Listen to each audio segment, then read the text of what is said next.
Elizabeth Stunder and Venus Rain. He was a technical writer for 14 years before branching into fiction. His writer's guide, Revising Fiction, Making Sense of the Madness, won a New Mexico Book Award for the Best How-To and was a finalist in the International Ben Franklin Awards. His methodical approach to self-editing has helped many of us make sense of the massive advice available to novice writers. People in the back, please calm down. And I've had some complaints from people back there that there's too much talking and they can't hear the speakers. So please take your seats. If you want to continue your conversations, go outdoors. Okay? It's time for the speaker. He has spoken at numerous conferences and contributes a monthly column titled Revising Fiction to the SouthWest Sage. Beginning next week, he will be offering an 8-week class on revising fiction, which you can sign up for back at the business table. Ladies and gentlemen, Mr. Kirt Hickman.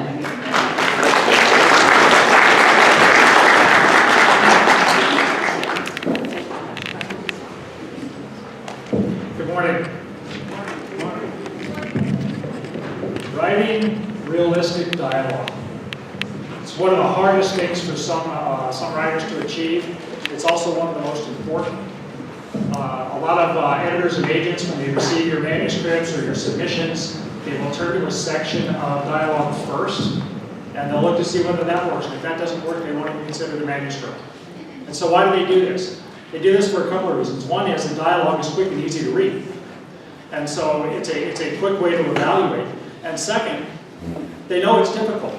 They know that a lot of times when writers get everything else right, their dialogue still comes out stilted or wooden or verbose or unrealistic or in some way just is not effective on the page. And so that's what I'm going to talk about today. I've heard people tell me that you can't teach dialogue. I'm here to tell you that you can, and I'm here to prove it to you today. I've actually never heard at a Southwest Writers meeting anybody talk about dialogue, so that's why I suggested the talk that I'm going to give today. We're recording this, I guess, for YouTube, so I'm going to get the plug for the book in early. Everything I'm going to be teaching you guys today is out of one chapter of my book, Revising Fiction. And so if you appreciate the way that I teach and you get something out of it, I would encourage you to take a look for the book. They've got it at the book table today, and of course it's available online as well. So writing realistic dialogue is more than anything else. It's about knowing what to remove from the page, far more than it's about knowing what to write on the page. And so once you have your dialogue on the page, it's a matter of going through and knowing how to evaluate it, how to trim it down, and how to make it effective from there. And we're going to talk about both the written words, or the spoken words of dialogue. We're also going to talk about the dialogue tags, the stuff around the dialogue that also, if you don't get it right, is going to make your dialogue passage effective. So the first thing to look for is what I call everyday dialogue. These are the pleasantries that take place at the beginning of every conversation or most conversations. The reader knows that it's there. It's the hi, how are you? How are you doing? I'm doing fine. How are you? It's boring. Get rid of it. Start the conversation where the dialogue gets interesting. The second thing to look for is informative dialogue, also called as you know, Bob dialogue. So never have a character say something that every character in the conversation already knows. Okay, consider this example. This is a scene from my first science fiction novel, Woltasunder. It goes like this. May I remind you, Snyder said, that NASA is your regulatory authority. I can revoke your license to fly from Lunar Alpha. Don't bully me. NASA is funded by taxation of businesses that operate from its bases. Stellarfair alone supplies a third of that funding for Lunar Alpha. I'm sure you have the authority to revoke our license, but it'll be the last thing you do as director, and when your replacement arrives, we'll return. Both people in this conversation already know that NASA is Stellarfair's regulatory authority. Both characters already know where NASA gets its funding. Both characters already know how much of that funding is supplied by Stellarfair. Who's the only person who doesn't know? The reader. Who are these characters talking to? The reader. Never allow your characters to talk directly to the reader. because the reader is going to recognize that neither of these characters have any in-character reason to speak these words aloud. And so it's going to come across as fake sounding. But I have a problem as a writer, don't I? I need to communicate this information to the reader. Because in order for the reader to understand the conclusions that are going to come out of this conversation, you need to know what's motivating the characters. And so this information speaks to that. So how do I communicate to the reader if I can't put it in the mouths of my characters? Any thoughts? A memo? Memo? There, but thoughts. Yeah, so writing, as writers, we have a wonderful advantage in our medium over that of, say, television and film. Our readers have access to the thoughts of our characters. And since I've already established that both of these characters know all of these things, it doesn't matter which one of them spoke the words, I can move that into the thoughts of my viewpoint character and communicate that way.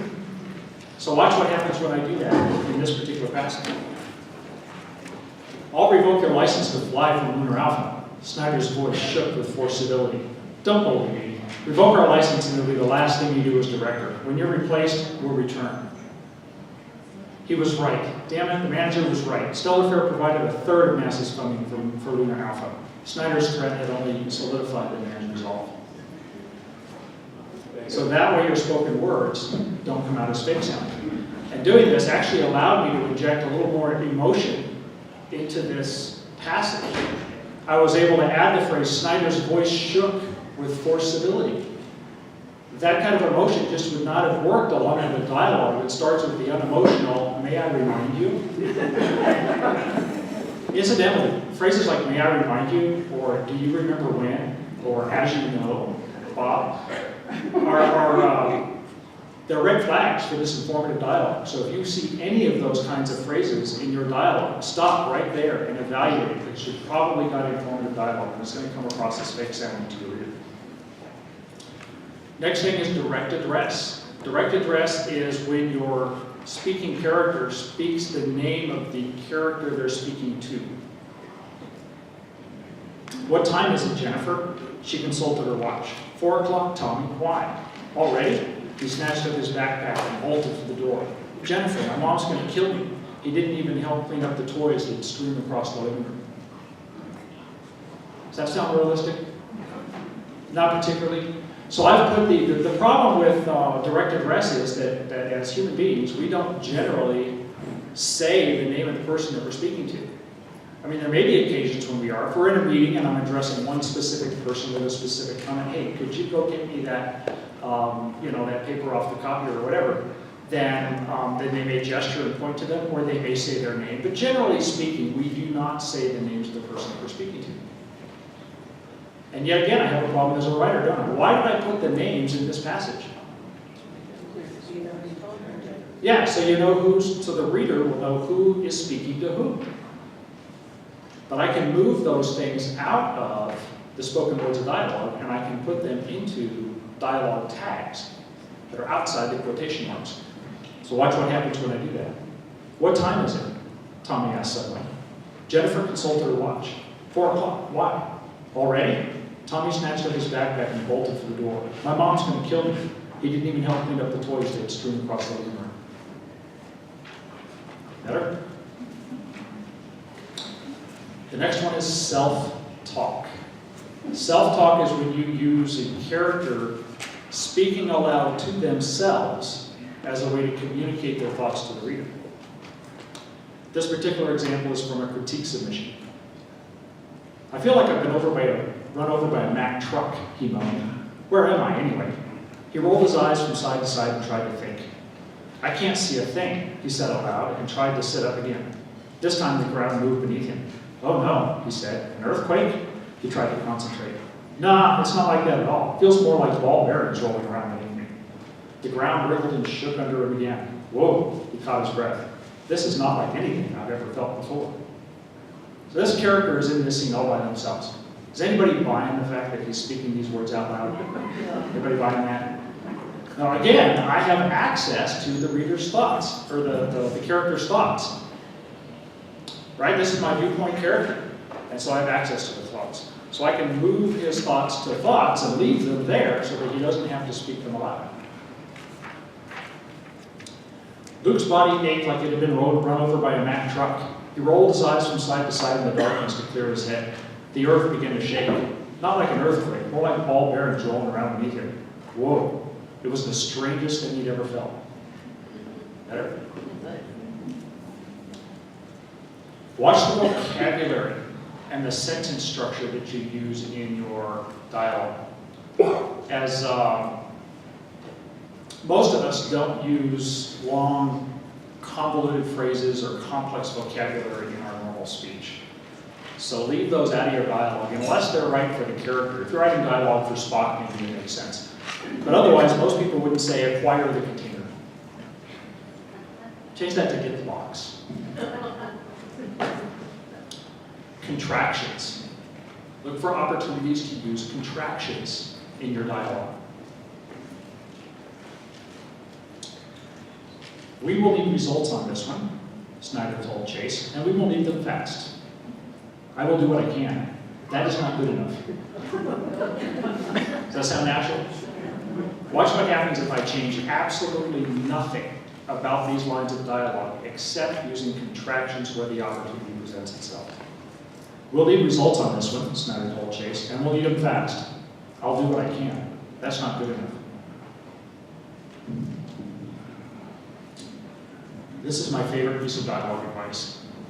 Take advantage of sentence fragments and run-on sentences wherever you can to emulate speech patterns. A lot of times we don't talk in complete, well-constructed sentences. A lot of times we use sentence fragments. So when I ran across this in my the early drafts of my science fiction novel, have you had lunch? No, not yet. Do you want to go to Stuffy's? That sounds good. That's not bad as it's written, but I can make it better. Had lunch? Not yet. Stuffy's? Sounds good. Keeps the pace up, adds tension.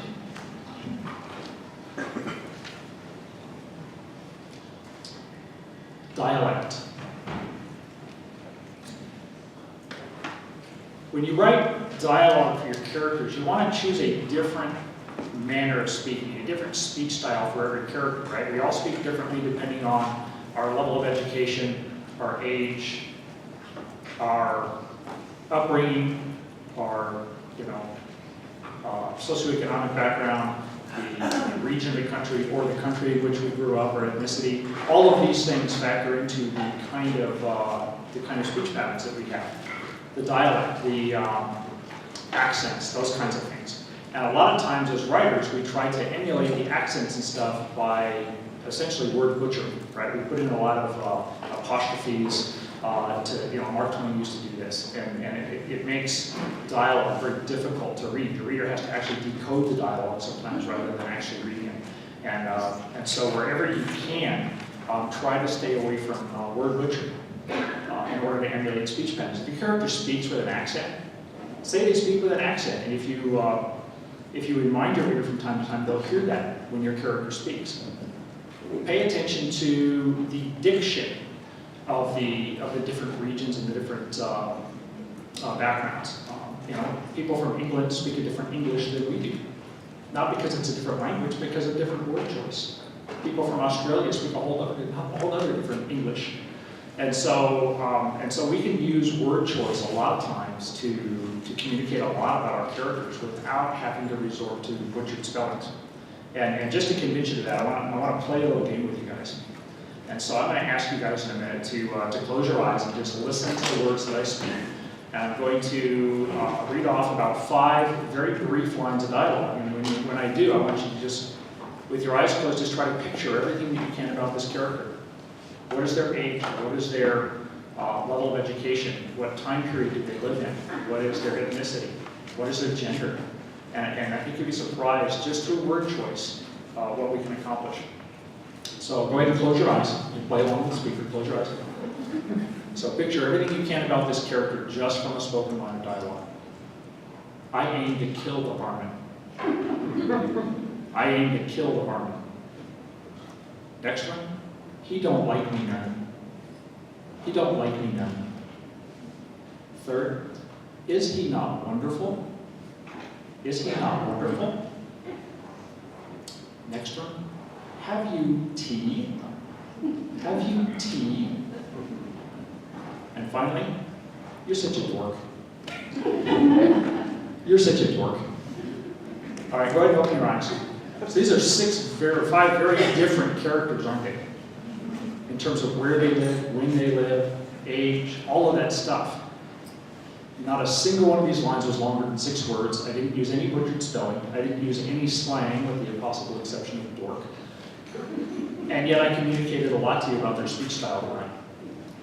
So look for opportunities to do that. Wherever you find yourself using the butchered spelling and stuff, if you do choose to use phonetic spellings in your dialogue as a way to emulate speech pattern or speech style, I would encourage you to do it sparingly. As with everything dialogue, a little bit goes a long way. And the next is dialogue compression. Now, everything that we have been talking about, everything I've been talking about here is about stuff to pull out of your dialogue for the most part. So we're talking about dialogue compressing everything. But sometimes the problem with the dialogue is not any of these things that I've talked about. It's simply that it's verbose.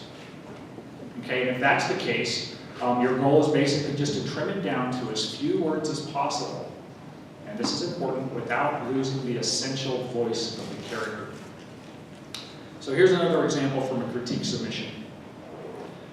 And in this particular scene, we've got the viewpoint character. His name is Sinmar. He observes this exchange between a young girl in a tavern and a druid who's just walked in. Actually, a young woman in the tavern.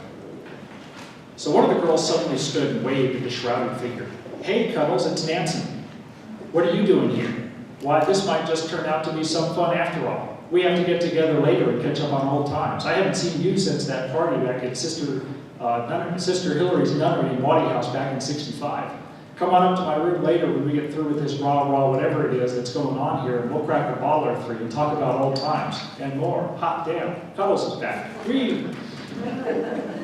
Cuddles, a low-grade swinger who runs around with a magic staff of ash. This just does not add up. This whole mess is becoming more screwed up and twisted than a woodworker's brace and bits," Sinmar thought. "Just who is this guy and what is going on? Silence, woman, hold your tongue. There is serious business afoot and many unanswered questions. We will surely talk later and in private."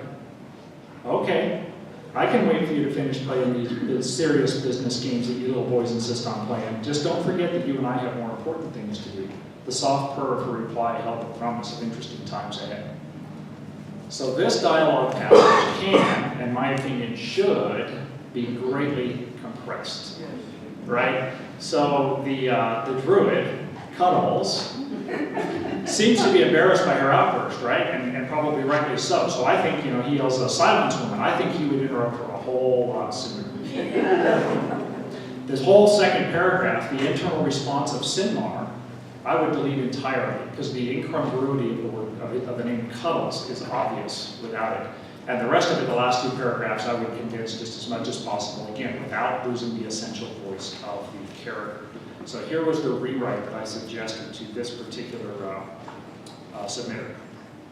One of the girls stood and waved at the shrouded figure. "Hey, Cuddles, what are you doing here? This just might turn out to be some fun after all."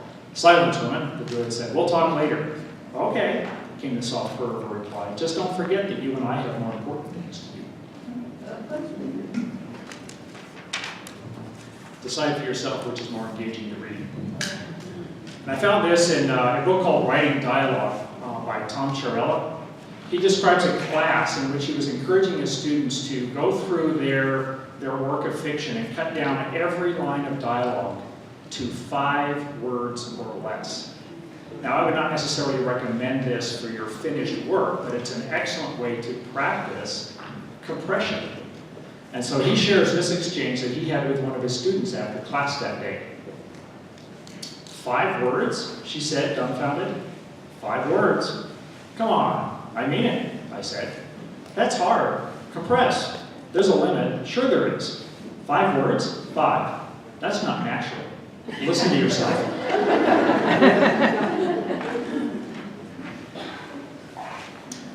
And finally, consider the dialogue and the actions and the emotions of your character. Jorge slammed his fist onto the table. Well, you know, I really don't think that's such a good idea. Is he angry or not? Is he upset or not? We don't know, right? Because his actions seem to suggest that he is. His speech certainly suggests that he's not. So when you're writing your dialogue and you're writing the actions and the thoughts of your character, all of those things have to be consistent with their emotions at the time. If they're not, first off, your reader is not going to know what emotion you're trying to show for your character. And second, even if they do know what you're trying to show, they're not going to buy it because your character's not consistent. So consider that as you're writing as well. And now we'll shift gears just a little bit, and we'll start talking about, instead of the actual spoken words of the dialogue, we'll start talking about dialogue tags. And there's two kinds of dialogue tags. There's attributives. Attributives is the he said and the she said that actually directly tells your reader who's doing the speaking. He said, she said, Mark said, Mary said, the cab driver said, a disembodied voice said. When you're writing attributives, though, use the word said the vast majority of the time. Okay, you want your attributives to be invisible because they're not moving the story forward, they're not revealing anything about character, all they're doing is conveying information to your reader about who's doing the speaking. So if you use the word said, your reader will gloss right over it. They'll get the information, but they won't notice the words. And so that's your goal with attributives. Anytime you use anything else, like asked, argued, replied, announced, extemporized, pontificated, these things are going to draw attention to the words on the page. And you never want to do that. You want your reader to be so engrossed in the story they don't notice the words on the page. Second thing about non-set attributives is that they tend to convey redundant information. If somebody's asking a question, you've got a question mark at the end of that. So you don't need the word asked or inquired. If somebody's responding to a question, it's obvious to the reader that they are replying. And so things like announced or argued is revealed by the tone of the dialogue. The only time it's really constructive to use a non-set attributive is when you are communicating something about the quality of the voice that you can't communicate through any other means, like whispered or shouted. That's not conveyed by the content or tone of the dialogue. The other kind of dialogue tag is what I call a beat. I've heard these called different things, but it is an action performed by the speaking character in the same paragraph as the spoken words. And it implies that the character who's performing the action is the same character as the character who's doing the speaking. So what that means is that when you are writing dialogue scenes, never put the actions of one character in the same paragraph as the spoken words of another character. Because all you're going to do if you do that is you're going to confuse the reader about who's doing the speaking. And generally speaking, you never need both kinds of attributives. A tag, or both kinds of tags, either an attributive or a beat, but not both for the same line of dialogue. As far as attributives go, you want to consider where you place the attributive. You don't want to put the attributive at the beginning of the sentence. Chase said, nevertheless, a lot of things went on in this cabin that I don't understand. If we explain one of them, that'll be worth our time. Remember, attributives are supposed to be invisible. If you put it at the beginning of the sentence, you're going to draw attention to them. By the same token, you don't want to put it all the way at the end of the dialogue if the dialogue line is more than a few words long. Nevertheless, a lot of things went on in this cabin that I don't understand. If we explain one of them, it'll be worth our time, Chase said. If you have a long passage dialogue, this one's only 3 lines long, but that's long enough that the reader, if they don't know who's speaking the line of dialogue, about halfway through, they're starting to think, who's even talking? And they're not paying attention to the dialogue anymore, they're just wondering who's speaking. They might have to go back and reread it once they know who's speaking in order to make sense of it in the context of the story. And so you don't want them to have to do that. So what's the answer then if my dialogue is more than a few words long? Generally, we want to put it at the first natural break in the spoken words, which is usually right after the first comma or the first period in the spoken words. Nevertheless, Chase said, A lot of things going on in this cabin that I don't understand. If we explain one of them, it would be worth our time. That way it's not conspicuously at the beginning of the sentence, but you give them the information early enough that they know who's speaking as they read the lines. We need to be careful as we manage our dialogue in our scene, and as we manage our dialogue tags, that we don't have too many tags, that we don't have too few tags, or that we don't have repetitive style tags.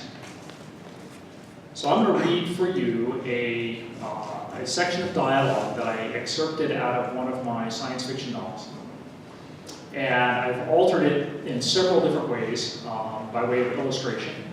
And so listen carefully to this passage, and see if you can tell me how many characters there are and who's doing the speaking. Did you search his quarters? Chief Brower may have. Frank and I were busy talking to Forsyth's neighbors and anyone else who lives or works between his place and the hangar. Yeah, I took a look. And? Things are in disarray. Signs of a struggle, you think? No? It looked more like someone was looking for something. Any idea what? No. Anybody pick up how many speaking characters are in this? 2? 3. I heard 3. There's actually 3. Anybody catch how many named characters there are in this passage? There's also 3. The catch is the 3 named characters are not necessarily the 3 who are doing the speaking. Can you tell who's doing the speaking? No.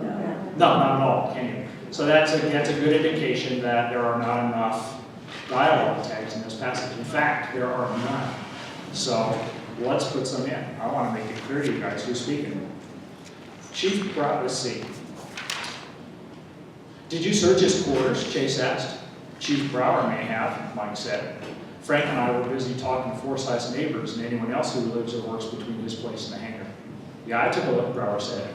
And? Chase asked. Things are in disarray, Brower replied. Signs of a struggle, you think? Chase asked. No, Brower said. It looked more like someone was looking for something. Any idea what? Chase said. No, Brower replied. Is that working? No, it's not working? I put in attributive so you guys know who's doing the talking. Why is it not working? Too many tags? Too repetitive? Yeah? All right. We'll try beats. See how that works. Chase turned toward Mike. Did you search his quarters? Chief Brower might have. Mike gestured to Brower. Frank and I were busy talking to Forsyth's neighbors and anyone else who lives or works between his place and the hangar. Chase shifted his gaze. Brower pulled his attention from the window and looked at Chase. Yeah, I took a look. Chase leaned forward. And? Brower shrugged. Things were in disarray. Chase took a sip of his coffee and set it on the table. Signs of a struggle, you think? No. Brower pursed his lips. Looked more like someone was looking for something. Chase frowned. Any idea what? Brower shook his head. I like that. Is it better? Is it better? Is it working yet? No. I still hear some no's. What's wrong with it now? Still too many? Okay, this is supposed to be a brisk exchange. Is this coming across as a brisk exchange? No. So the problem with beats a lot of times is, and to some extent with attributives as well, is that if you put in too many, you begin to slow down the pace of the dialogue. The conversation loses its momentum. It loses its tension. And a lot of times the conflict gets lost, the verbal conflict gets lost in all the minutiae of the details of the characters' movements and expressions. And so, if leaving them out doesn't work, and attributives don't work, and beats don't work, what are we going to do? Mix and match? I'm going to give you a formula. So this is the answer. Whenever you're managing your dialogue tags, follow these rules. 1, don't use any beats or attributives at all unless they are necessary to do one of 3 things. To show character emotion, to show essential character activity, action, or to identify the speaker. If you don't need to do any of those 3 things, if it's obvious to the reader who the speaker is without a dialogue tag, don't put one. Second, when you must identify the speaker, favor beats over attributives. Because beats will allow you to, beat is an action performed by the speaker to show the reader who is doing the talking. And so, if you use beats over attributives, beats will give you an opportunity to show characterization, to reveal character, and they also give you an opportunity to reveal setting if the beat shows your character interacting with the setting.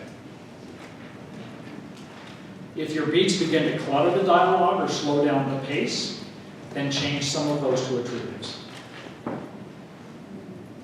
And finally, when you do use attributives, use the word said the vast majority of the time. So if I apply these 4 rules to this passage, you'll get the text that I eventually put in the book. Did you search his quarters? Chase asked Mike. Chief Brower might have. Frank and I were busy talking to Forsyth's neighbors and anyone else who lives or works between this place and the hangar.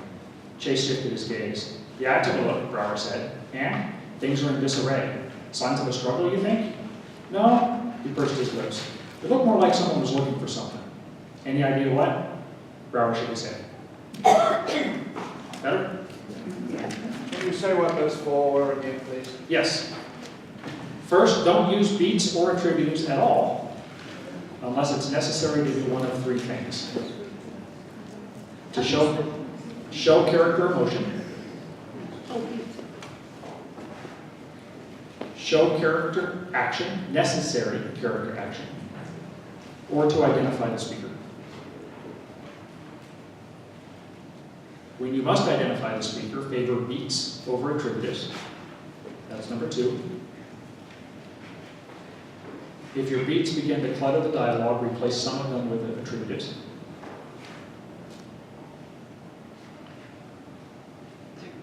And when you do use attributives, use the word said the vast majority of the time.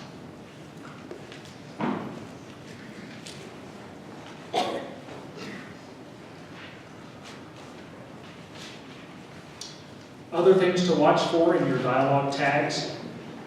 Watch out for explanatory dialogue tags. These are tags that explain the content of the dialogue.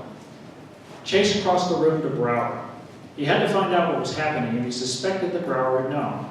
What's going on, Stan? What's with the spooks? Is this passage any less clear if I just write, Chase across the room to Brower. What's going on, Stan? What's with the spooks? If you feel the need to explain your dialogue, then one of 2 things is happening. Either your dialogue is not clear on its own, or you're condescending to the reader, or both. Putting in an explanatory dialogue tag would be like a playwright coming out onto the stage in the middle of an argument that his characters are having, and addressing the audience saying, "Don't you see what's happening here? Don't you see that she's upset with him because he wrecked the car?" If that's not clear from the dialogue, fix the dialogue. Make it clear from the dialogue, and then delete the part of the tag that explains it. And finally, watch out for tags that tell emotion. We want to show our character's emotion, not tell it. If you have a dialogue tag that has the name of an emotion in it, like, "What's going on?" he said, surprised.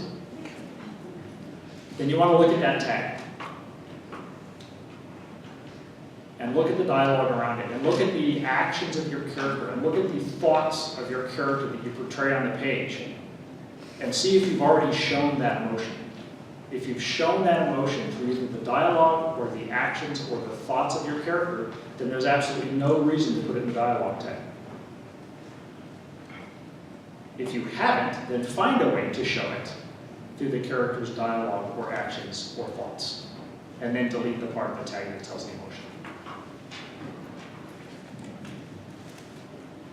And finally, just a few notes about punctuation. I'm not going to get into all of the various rules and stuff regarding dialogue punctuation, but I do want to highlight a few things that are very common mistakes that I see in amateur writing that comes to me for critique.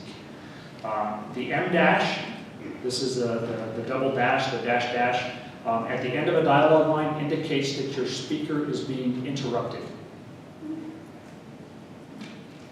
The ellipsis, this is the dot, dot, dot, shows that your speaker is trailing off.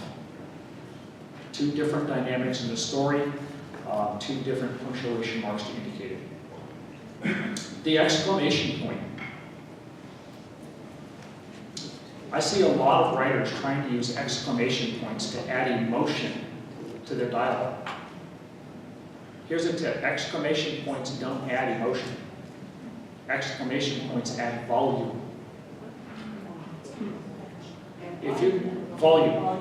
Volume. If you put an exclamation point at the end of a bland line of dialogue, you don't get emotional dialogue. You get shouted, bland dialogue. It's going to come across as very melodramatic, and it's not going to ring true. So reserve your exclamation point for when your character is genuinely shouting. And never use more than one exclamation point. If you use them sparingly, one is enough. I think it was David Morrell who got up on stage during one of our meetings one time and told us that his editor had told him that he has allowed 3 exclamation points in his entire career. Use them wisely. Now I wouldn't go quite that far, but I think 3 per novel is probably a more reasonable limit. So reserve your exclamation point for when your character is genuinely shouting. Uppercase words. I see a lot of people using uppercase characters, words written in all uppercase, as a way to emphasize a particular word, to show emphasis in the dialogue.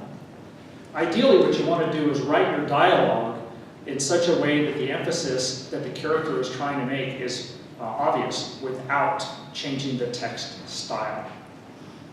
But if you have to change the text style to show emphasis, use italics, not uppercase.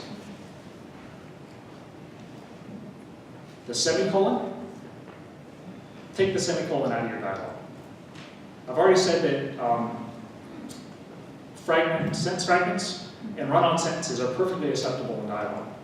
And so you really don't need the semicolon. If you see a semicolon in the dialogue, take it out and replace it with either a comma or a period, depending on the length of the pause you're trying to indicate in that spoken line.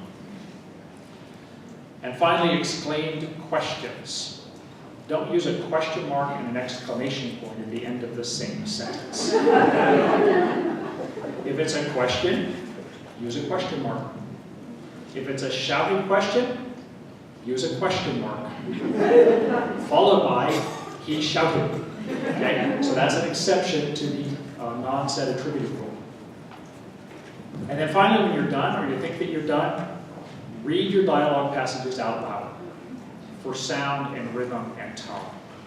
Really, when it comes down to it, that's the only way that you know whether or not you actually got it right. So that's an important step, is reading it out loud. So happy to take any questions. Yes?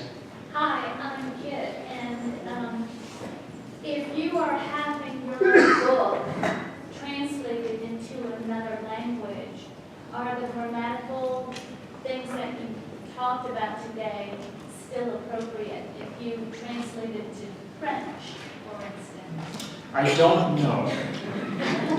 Because I neither speak nor write French, I don't know what the punctuation conventions are in French.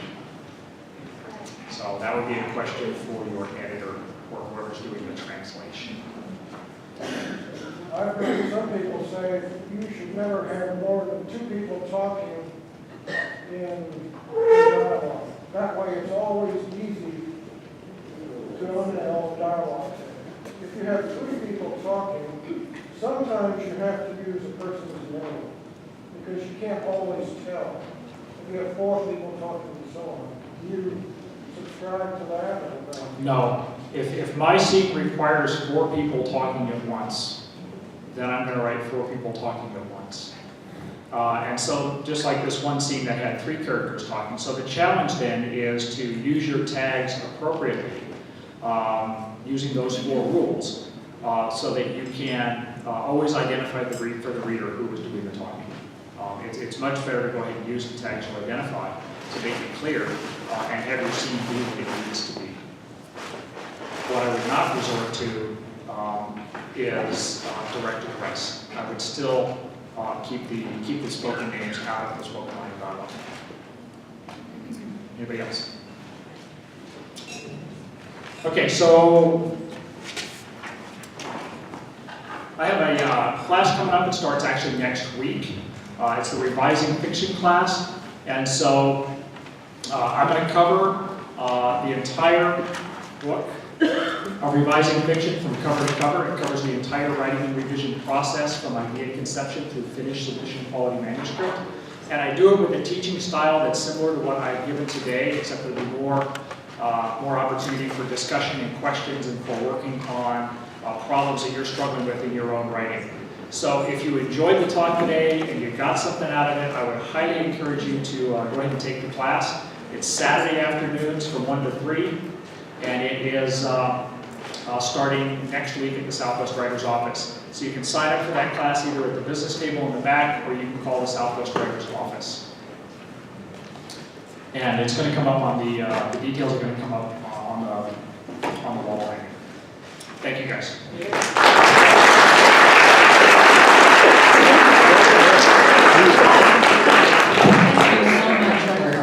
He's great.